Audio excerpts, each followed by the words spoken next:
আসসালামু আলাইকুম, বিসমিল্লাহির রহমানির রহিম। সবাইকে স্বাগতম আমার চ্যানেলে। শুভ সকাল। রান্নাঘরে চলে আসলাম, প্রেসার কুকারে বসিয়ে দিতেছি ডালে চালে খিচুড়ি। আজকে শুধু মুসুরির ডাল দিয়ে খিচুড়ি রান্না হবে, আলু ভর্তা, ডিম ভাজা, এই সকালের নাস্তা। তাহলে নাস্তাটা তৈরি করি। গতকালকে রিপন ভাই এসেছিল, সেই ভিডিওটা আপলোড দিয়েছি। তোমরা অনেকে আমাকে জিজ্ঞেস করছো রিপন ভাই কি আপনার সত্যিকারের দেবর? হ্যাঁ, রিপন ভাই আমার 4 নম্বর দেবর, আমার হাজব্যান্ডের আপন ভাই। সে একটু কমই দেশে আসে, মাকে দেখতে এসেছে। সে তেমন একটা আসতে পারে না, কারণ অনেক সময় তার শরীরটা খারাপ থাকে আর ব্যস্ততার জন্য আসতেও পারে না। সে আমাদের অনুষ্ঠানে অনেক কমই অ্যাটেন্ড করে। তারপরে তো খিচুড়িটা প্রেসার কুকারে বসিয়ে দিয়েছি, 2-3টা সিচ হলে নামিয়ে ফেলবো।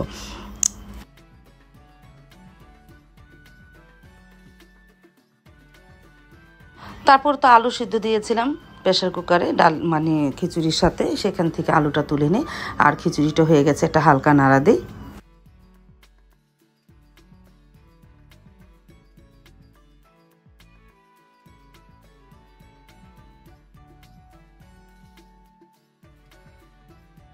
আলু তো তুলে নিলাম, আলুটা ছুলে নিয়েছি, পেঁয়াজ আর শুকনো মরিচটা ভেজে নিয়েছি। এখন আলু ভর্তাটা বাটনার মধ্যে বানিয়ে নিই।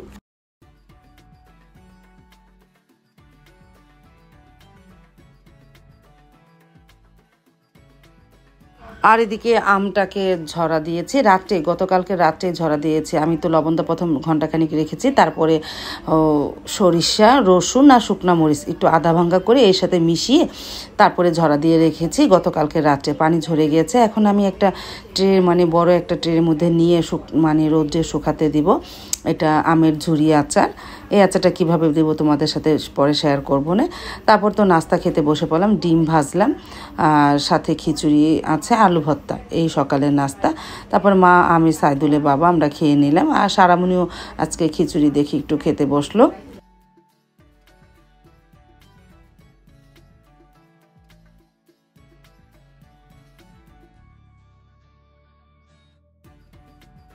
তারপর আমি নিয়েছি বোম্বাই মরিচের আচার আর আলু ভর্তা। আলহামদুলিল্লাহ মজাই হয়েছিল খিচুড়িটা।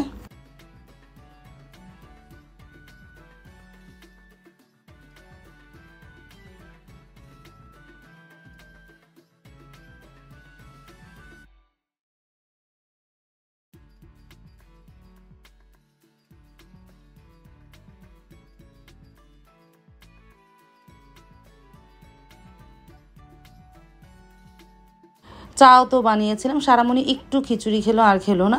তারপরে চা খেয়ে নিল, মাও চা খেয়ে নিতেছে, সাইদুলের বাবার চা খাওয়া হয়ে গেছে। আমি আবার সারামণি খিচুড়িটা খেয়ে নিলাম, ও তো খেলো না।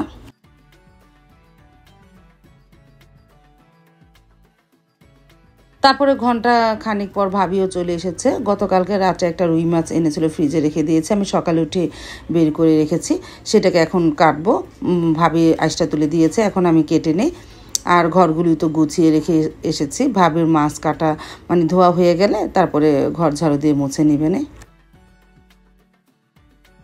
তারপর তো ভাবি আঁশটা তুলে দেওয়ার পর আমি মাছটা কেটে নিলাম। এখন ভাবি ভালোভাবে ধুয়ে ঘরে নিয়ে আসুক, তারপরে আমি যতটুকু দরকার আজকে রান্না করব তা লবণ দিয়ে বাকিটা ফ্রিজে রেখে দিব।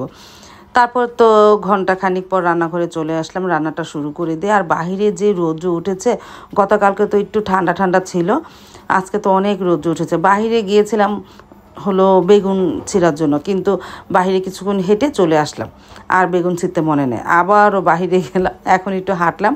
আর এই যে দেখো আমের ঝুরি আচারটা আমি রৌদ্র দিয়েছি, এটা থেকে পানিটা শুকিয়ে যাবে। আমি রাত্রে এটাকে জাল দিব, ঝুরি আচার। তারপরে এই যে এখন রোদ্রের মধ্যে আছে, এই কিছুক্ষণ এখানে ঘুরে ফিরে ঘরে গিয়ে গেছিলাম। আবারও মনে পড়েছে যে আমার যে বেগুন ছিঁড়তে হবে, বেগুন দিব, তরকারিতে বেগুন দিব। আচ্ছা, গুঁড়া মাছ রান্না করব, ছোট ছোট বেলে মাছ বের করেছে, মানে নদীর কিছু গুঁড়া মাছ। তারপরে এই যে আজকে কী কী রান্না হবে, রুই মাছ, তারপরে করলা ভাজি, ভাত, আর এই যে গুঁড়া মাছ। এখন গুঁড়া মাছ দেখে মনে পড়েছে বেগুনের কথা। বেগুনটা তাহলে ছিঁড়ে আনি গাছে থেকে।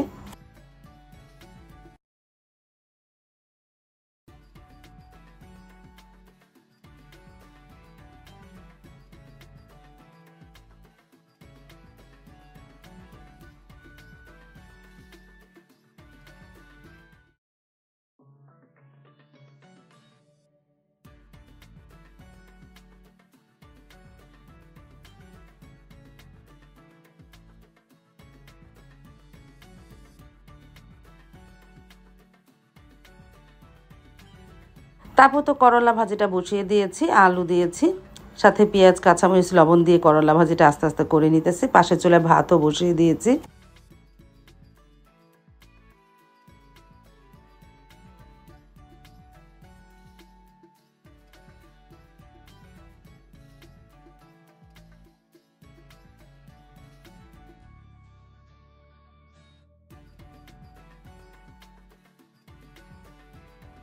ভাজিটা হয়ে যাওয়ার পর রুই মাছগুলো ভেজে নিতেছি।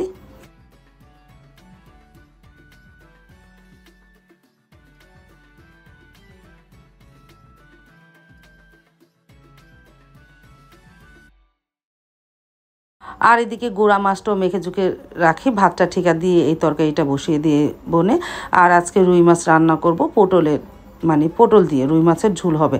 আরেকদিন রান্না করেছিলাম, সাইদুল বাবা খেয়ে খুব মজা পেয়েছে, বলতেছে আজকেও রান্না করো পটল দিয়ে রুই মাছের ঝোল।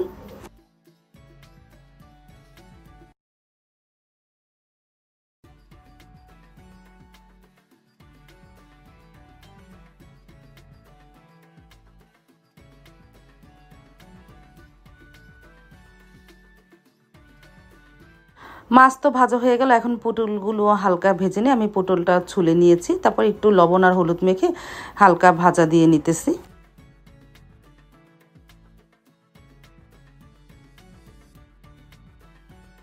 আর আজকে ডাল রান্না হলো না, গতকালকেরই ডাল ছিল। তোমরা অনেকে আমাকে জিজ্ঞেস করো, আপু ডালের মধ্যে হলুদ দাও না কেন, ভাজের মধ্যে হলুদ দাও না কেন? সাইদুল বাবা পছন্দ করে না, ডালে হলুদ দিলে তার কাছে ভালো লাগে না, ভাজি তো হলুদ দিলে সে বলতেছে ভালো লাগে না। এটা মানে ডালের একটা ঘ্রাণ আছে, সেটাকে সে বলতেছে যে আমার কাছে ডালে হলুদ দিলে ভালো লাগে না। এই জন্য আমি আমার হাজব্যান্ডের জন্য আমি ডালে ভাজিতে হলুদ দিই না। তারপরে তো পেঁয়াজটা ভেজে নিয়েছি, পটল ভাজা হয়ে যাওয়ার পর এখন আদা রসুন দিলাম, হলুদের গুঁড়া, মরিচের গুঁড়া, ধনিয়া গুঁড়া দিয়ে মশলাটাকে একটু কষিয়ে নেই।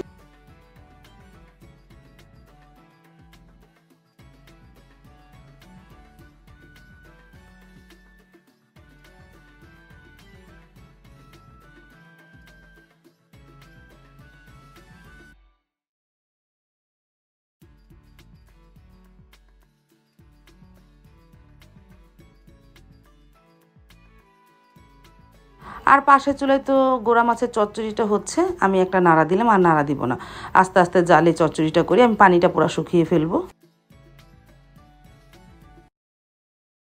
আর এদিকে মশলাও কষানো হয়ে গেছে, কষানোর সময় আলু দিয়ে দিয়েছিলাম, আলুটা দিয়ে কিছুক্ষণ কষিয়ে নিয়েছে। আজকে আলু ভাজিনি, মশলার সাথে কষিয়ে নিলাম। এখন পানি দিয়ে তারপরে ভাজা মাছ আর পটল দিয়ে দিব, ভাজা পটল।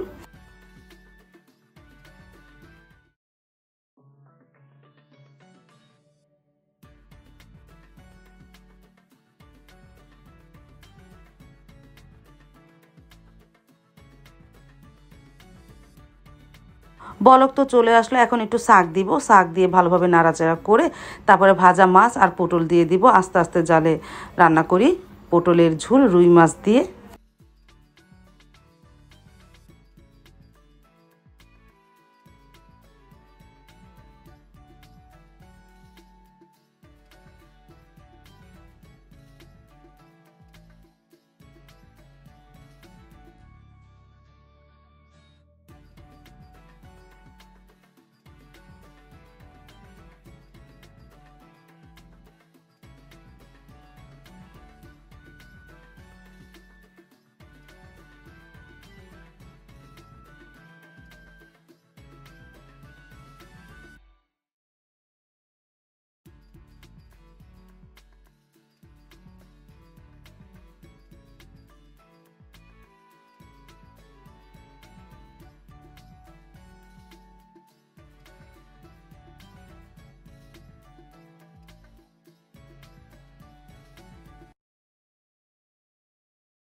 আর এদিকে ভাতটাও হয়ে গেছে, আমি একটা পাত্রে বেড়ে রেখেছি বড় একটা গামলায়। আর এদিকে তো চচ্চড়িটা প্রায় হয়ে গেছে, এই যে দেখো জালটা নিভিয়ে দিয়েছি। ঝোলটা প্রায় শুকিয়ে ফেলেছি, নিজেদের একটু হালকা পোড়া পোড়া করেছি, এতে করে মাছের ঘ্রাণ খুব সুন্দর হয়, ভালো লাগে খেতে। তারপরে তো পটলের ঝোল হয়ে গেল রুই মাছ দিয়ে, মাশাআল্লাহ কালারটা অনেক সুন্দর এসেছে।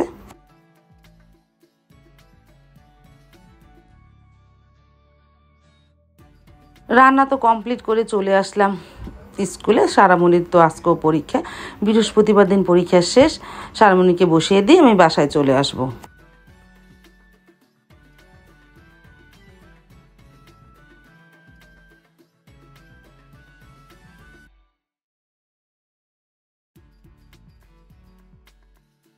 দেখো চলে আসলাম সারামণি ক্লাসে, জান্নাত পাখিও চলে এসেছে। সারামণি আর মিরান একই ক্লাসে বসে, এই জন্য জান্নাত পাখিও চলে আসে ওর মার সাথে, মানে মিরানকে দিতে মিরানের মা আসে। তারপর জান্নাত পাখি কিছুক্ষণ বোনের বেঞ্চে বসে রইল।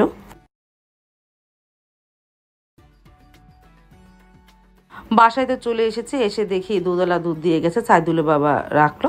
আর এই যে জান্নাত পাখিও চলে এসেছে আমার সাথে এই ঘরে। তারপরে এই দুধটা কিছুটা ফ্রিজে রাখবো আর বাকিটা একটু পায়েস রান্না করব। তারপরে এদিকে দুপুরে খাবার খেতেও বসে পড়লো সাইদুলের বাবা মা। আর জান্নাত পাখি দেখো, সে মাছ খাবে না, শুধু আলু দিয়ে ভাত খাবে। তারপর অল্প কয়টা ভাত দিয়েছি, যে করলার ভাজির আলু তারপরে মাছের আলু দিয়ে খেলো। অনেকবার ওর কাকু বলে একটু মাছ দে, বলতেছে না। তারপরে আমি সবার খাওয়া হয়ে গেছে, এখন আমি একা একা বসে খেয়ে নিই।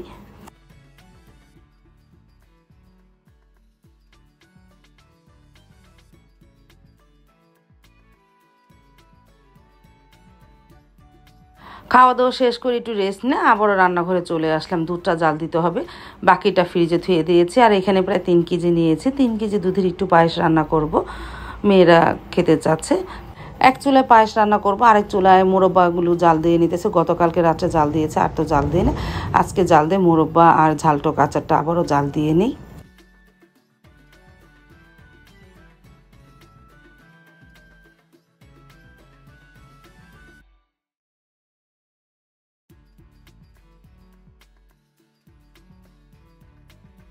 মোরব্বাটা কিছুক্ষণ জাল দিলাম, এখন নামিয়ে রাখলাম, আবার রাত্রে জাল দিব। আর ঝালটক আচারটা এখনই জাল দিয়ে নামিয়ে ফেলবো। সব দেওয়া হয়ে গেছে, এখন আরেকটু জাল দিয়ে পাঁচফোড়নে গুঁড়া দিব, তারপরে নামিয়ে ফেলবো। মাশাআল্লাহ কালারটা কতটা সুন্দর এসেছে, ঝালটক মিষ্টি আচার। আর এদিকে দুধের মধ্যে চালও দিয়ে দিয়েছি, আস্তে আস্তে চালটা ফুটুক।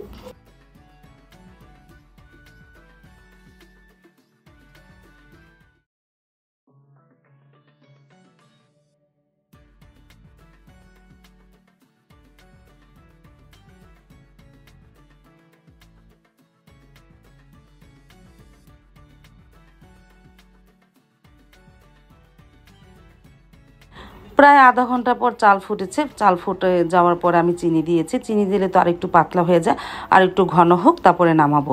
মিষ্টিটাও ঠিক আছে, আর একটু ঘনত্ব হোক।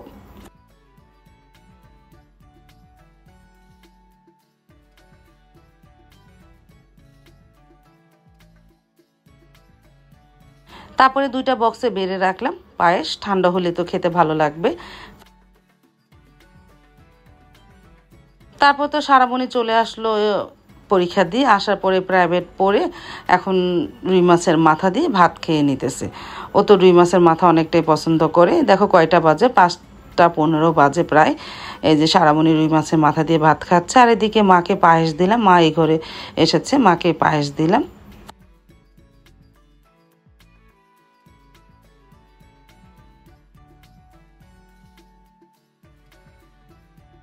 তারপর তো দেখতে দেখতে সন্ধ্যা হয়ে গেল। আজকে সন্ধ্যার কোনো নাস্তা বানানো হয় নাই।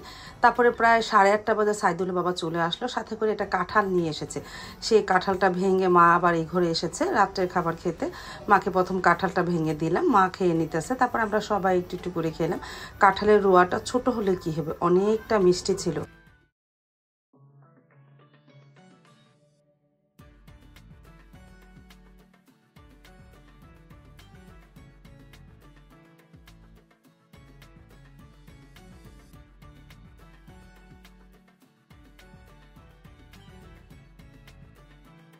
আর এদিকে আমের ঝুরি আচারটা দিব, রসুন বোম্বাই মরিচ কেটে রেখেছি, সাইদুল বাবার জন্য অপেক্ষা করতেছি।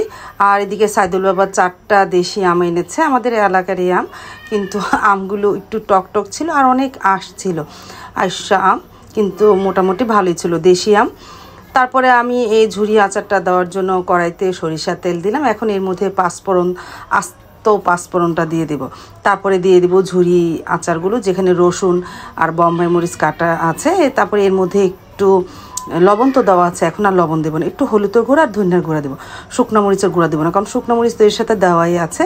দিয়ে আস্তে আস্তে জাল দিব। আর একটু চিনি দিব এর মধ্যে, চিনি দিলে মানে আচারের মানে একটা স্বাদ আসে। টক ঝাল মিষ্টির মধ্যে মানে টকটাই মিষ্টি, হালকা একটু চিনি দিব তো মানে টকটাই বেশি, সাথে একটু বোম্বাই মরিচের ঘ্রাণ। এতে করে এই ঝুরি আচারটা যে কোনো খিচুড়ি, তারপরে বোয়া ভর্তা, সব কিছুর সাথে, ডাল ভাতের সাথে খুব ভালো লাগে আমার কাছে। এই ঝুরি আচারটা তো সবসময় আমি প্রতি বছরেই দিই, সবাই অনেক পছন্দ করে।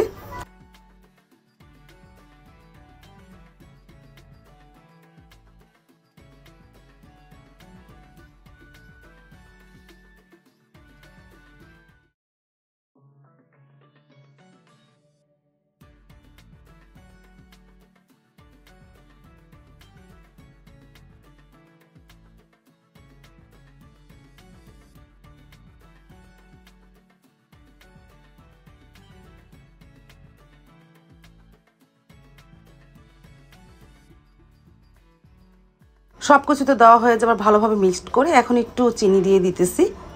চিনিটা দেওয়ার পর আলাদা একটা স্বাদ আসবে এর মধ্যে, একটু চিনি পড়েও গেল।